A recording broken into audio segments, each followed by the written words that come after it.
Hello, hello, hello, hello.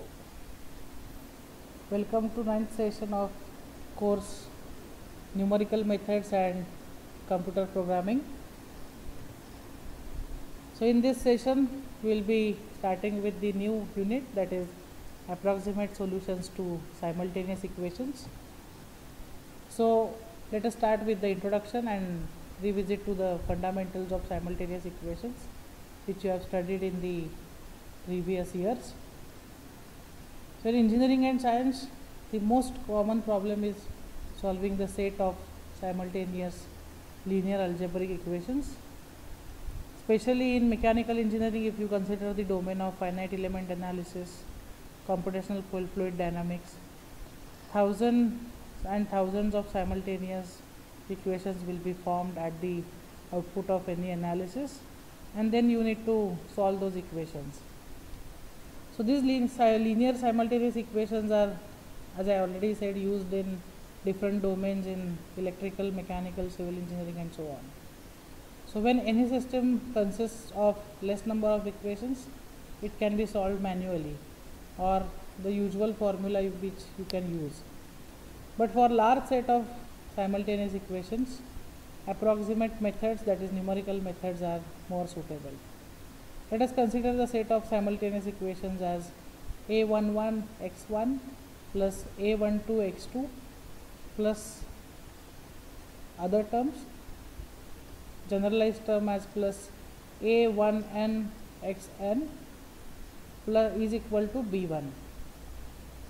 Another equation is a21 x1 plus a22 x2, similar terms in progressive manner, plus a2n xn is equal to b2 and so on.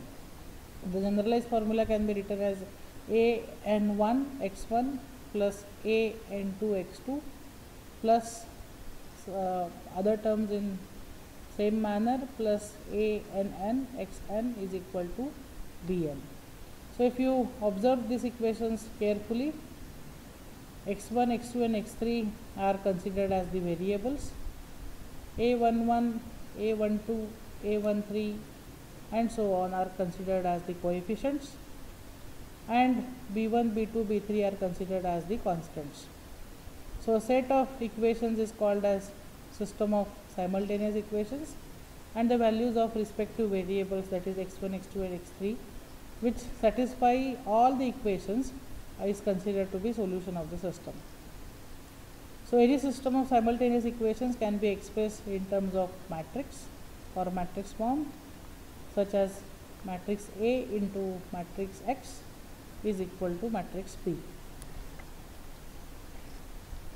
So matrix A is considered as coefficient or square matrix of n into n, having its element as coefficients of variable in given equations. Matrix X is considered as variable matrix or vector matrix, which consists of n into 1, that is n rows and one column, which is single column having its element as variable in given equations.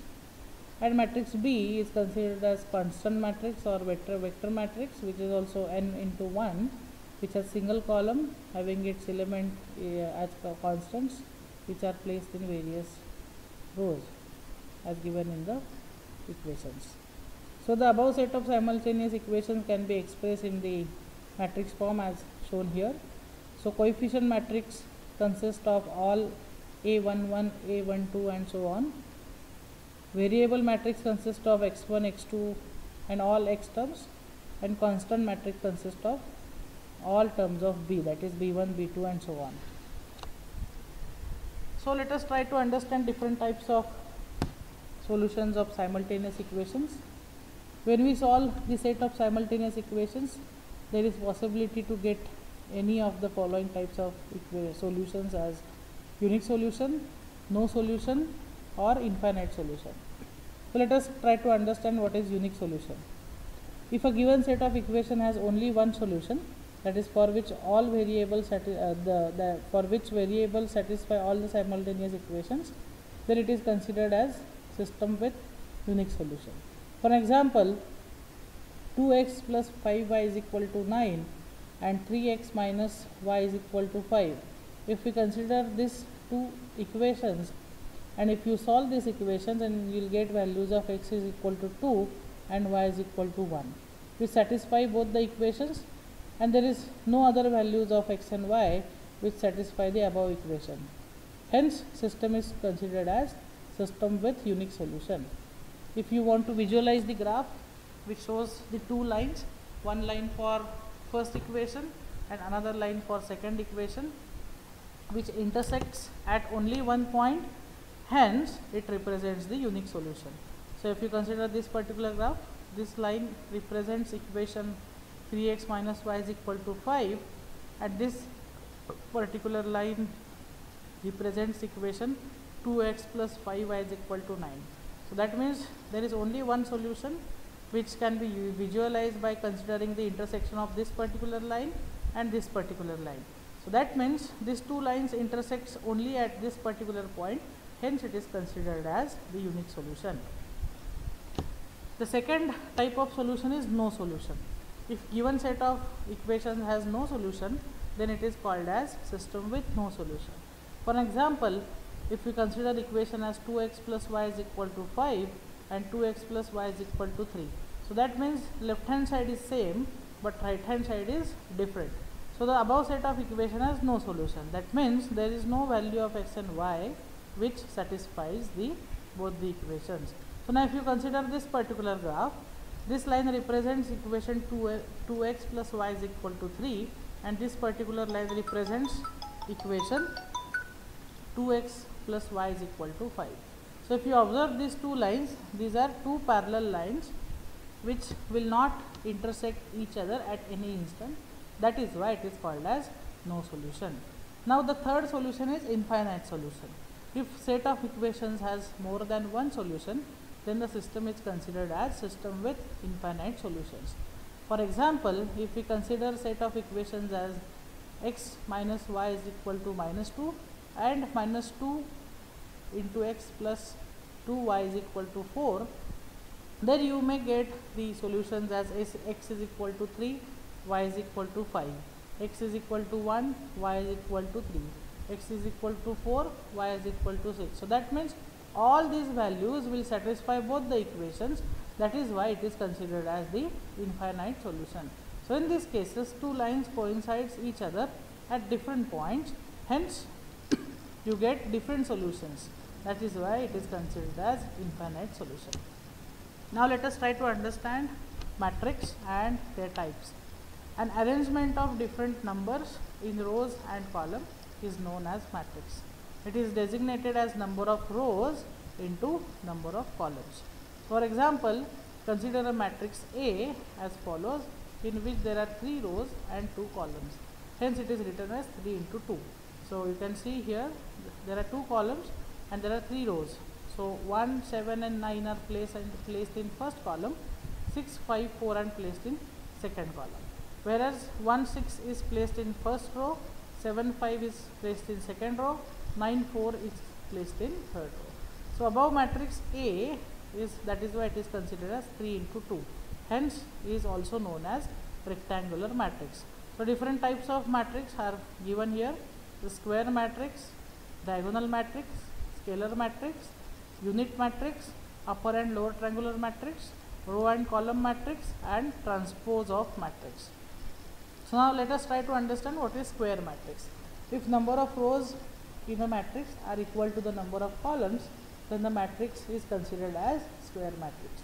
So obviously this multiplication will be of same numbers, that is 2 into 2, 3 into 3, 4 into 4. So 2 into 2 means there are 2 rows, 2 columns. 3 into 3 means there are 3 rows, 3 columns. What is diagonal matrix? In square matrix, if all non-diagonal elements are 0, then the matrix is called as diagonal matrix. For example, if you consider this matrix where 7, 3 and 6 are placed in diagonal, then it will be called as diagonal matrix, provided all non-diagonal elements are 0. Similarly, minus 5 and 2 are placed in diagonal and non-diagonal elements are 0. This particular matrix is considered in machine learning applications as confusion matrix, because This particular matrix is considered in machine learning applications as the confusion matrix, because it is expected that number of correctly classified samples or instances must be located at the diagonal only. It should not be located in non-diagonal elements. If they are located in the non-diagonal elements, then it is considered as incorrectly classified instances. Then the next is scalar matrix. If a square matrix, for a square matrix, if diagonal elements are equal and non-diagonal elements are 0, then it is called as scalar matrix. Are equal means are same. So it can be 3, 3, 3, 3 or 6, 6, 6, 6, and all non-diagonal elements are 0. So that is why it is considered as scalar matrix. Unit matrix is where the diagonal, the elements which are placed in the diagonal are 1. If 1 is placed in all elements in the diagonal, then it is considered as unit matrix, provided that non-diagonal elements are 0. Then the most important type of matrix is upper triangular and lower triangular matrix, which we need to use in this particular unit. So in the square matrix, if all elements below the principal diagonal, now you must ask me what is principal diagonal. This particular diagonal is considered as principal diagonal. Here also this particular diagonal is considered as the principal diagonal.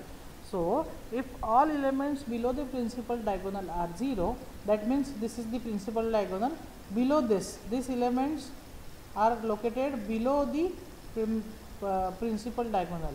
If they are 0, then it is considered as upper triangular matrix, because this is major diagonal or principal diagonal. Elements below this are 0. All elements below this are 0. That is why it is called as upper triangular matrix, because all elements above this particular diagonal have some values. They are not 0. That is why it is called as upper triangular matrix. Similarly, in square matrix, if all elements above the principal diagonal are 0, that means here this is principal diagonal. Above this principal diagonal there are 3 elements and these are 0, whereas below to principal diagonal it has some values. So it is called as lower triangular matrix. Now the next type is row and column matrix. So in row matrix there is only one row, and in column matrix there will be only one column. So row matrix is represented by this particular example, where 6, 2 and 5 are placed in first row and 9, 3, 4 are placed in first column. So the row and column matrices are usually considered as vectors. So what is homogeneous and non-homogeneous simultaneous equations, we will try to understand. If we consider this set of simultaneous equations which is represented in the matrix form here. So in this particular example, if column matrix D, this particular matrix, is 0, then set of simultaneous equation is considered as homogeneous equations. It is given here. If all the elements which are placed in the matrix D, that is constant matrix, then it is considered as the homogeneous equation. Whereas if the column matrix D is non-zero, then the set of simultaneous equation is considered as non-homogeneous equation. So that means if D1, D2, D3 are non-zero, then it is considered as non-homogeneous equations. So homogeneous set of equations is always consistent. It has always at least one solution. That means x1, x2 and x3 must be equal to 0. This solution is called as unique solution or zero solution. So there are different methods to solve the simultaneous equations. We will try to understand. The solution of systems of simultaneous equations can be solved by using direct method or iterative method. Direct methods are considered to be Gauss elimination method, Gauss elimination with partial pivoting, and Thomas algorithm. So direct methods gives a procedure which, when applied to the given equation, then it gives the exact solution of the system, and it includes these 3 methods. Whereas if you consider the iterative methods, it includes Gauss-Seidel method and Gauss-Jacobi method, which starts with some approximate guess, or we can say approximate solution of simultaneous equation, and then it starts providing a procedure due to which the approximation will be improved in the next iterations, and then the approximated solution will be formulated. Repetitive environment in the approximation lead to convergence of the method. These methods never gives the exact solution, that is why it is called as iterative method. But these methods can be stopped by using two criteria. One can be number of iterations will be specified, and another will be number of the accuracy of the values of x will be provided. So these are the two methods by which you can stop the iterative methods. Hence, some or the other way we have to decide the accuracy of the required solution to eliminate the number of iterations which are provided in the method. So as I already said, it includes Gauss-Seidel method and Gauss-Jacobi method. We will try to explain in the next slide. Welcome to all. I am Dinesh Salunke, Assistant Professor from RMD Sinhagad School of Engineering. First of all, I would like to thank College of Engineering Pune for giving me the opportunity to deliver this guest lecture on the simultaneous equations.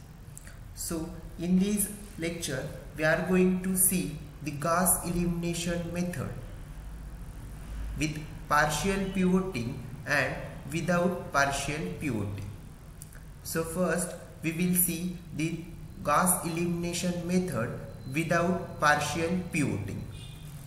So the Gauss elimination method is generally and usually used to solve the set of simultaneous equations by making the upper triangular matrix or lower triangular matrix.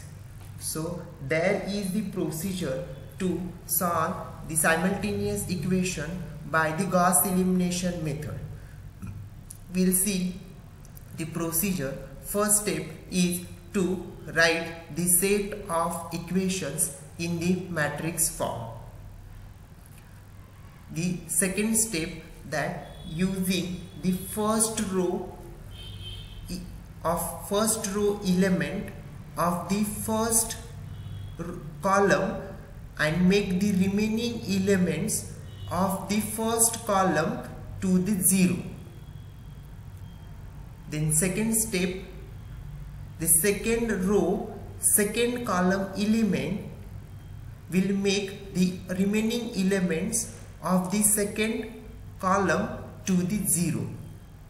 Likewise, we'll proceed and we'll make the matrix into the upper triangular form, and then we'll use the backward substitution method to get the values of unknown variables from the simultaneous equation. For example, consider these are the three simultaneous equations. So this is the first equation, second equation and third equation. So the first step in the Gauss elimination method is to rewriting the set of simultaneous equations into the matrix form. Okay, so the matrix form, in that there are the coefficients will keep in one matrix, then variables will keep in another matrix, and equals to whatever the constants will make in the constant matrix. So from this equation we will write in the matrix form. So A1, B1, C1 are the coefficients of the x1, x2, x3 variables. So we'll keep the coefficients in one matrix, variables in another matrix.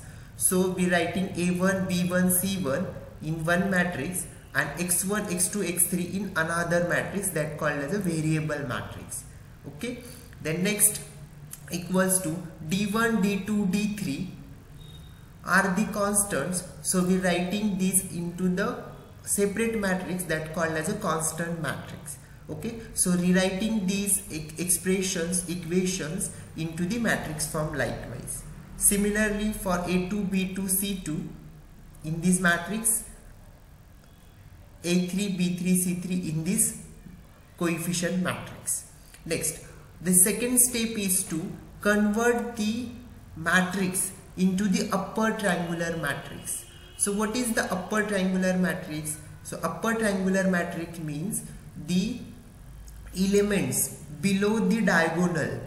Elements below the diagonal. So what is the diagonal in the matrix? A1, B2, C3 are the diagonal elements. So upper triangular means below the diagonal elements should be 0. Means upper elements are non-positive and lower elements will be 0. Such matrix is called as upper triangular matrix. So here you can see we are making A2, A3, B3 are 0. So if you observe A1 dash, B2 dash, A3 dash, this is the diagonal, and above this diagonal all non-zero elements are there, and below the diagonals all zero elements are there. So this form of matrix is called as upper triangular matrix. And how to make this upper triangular matrix? With the help of row transformations. With the help of row transformations. So we'll make the elements below the first row, first element 0, then second row, second element below that 0, so that we will get the values of unknown variables x1, x2, x3 in this case. So while doing the row transformation, these A1, B1, C1, B2, C2 and C3, these values are going to be changed or the modified. So that's why here it is written A1 dash, B1 dash, C1 dash. That is the modified coefficient values after the row transformation. Likewise, the constant matrix is also changing because we are applying the row transformations to whole matrix, for the coefficient matrix also and for the constant matrix also. So the variables of the constant matrix are also get changing. So D1 will become D1 dash, likewise D2 dash, D3 dash. These are the constant, modified constant matrix. So after getting this upper triangular matrix, we will equate it to the equations. So we will writing these matrix in form of the equations. So these are in terms of equations. So from these three equations, here we can get the value of x3. So C3 dash into x3 is equal to D3 dash. So from this expression or from this equation, you will get the value of x3. Similarly, they put the value of x3 in the second equation. We'll get the value of C2. We'll get the value of x2. Okay. Then similarly, x3, x2 values will put in this expression. We will get the value of x1. So we'll get all the variable values x1, x2, x3 likewise from these three equations. So this is the basic construction of the Gauss elimination method, or the basic concept we will see in detail with the help of example. So we consider this as example. Solve the following equations by Gauss elimination method. So these are the three equations: equation 1, equation 2, equation 3. So what is the first step? Rewriting the equations, given set of simultaneous equations, into the matrix form. So we'll write these in the matrix form. So the first equation, the writing in the matrix form means coefficient matrix, variable matrix is equal to constant matrix in this form. So what is the coefficients of x, y, z? 12, -2, 3. So these are the coefficients of the first equation. Then constant is 18. Similarly for the second equation, 1, 10, -2. 16 is the constant. Next, similarly for third equation, what are the coefficients? 3, 1, 15 and 52 is the constant. So all coefficients in the one matrix. Then what are the variables in the given equations? X, y and z. So these are the variable matrix. Then these are the constant matrix. Which are the constant terms? 18, 16, 52 likewise. Next step, we are make these matrix into the upper triangular form. So as I told earlier, upper triangular matrix means the elements below the diagonal will make it 0.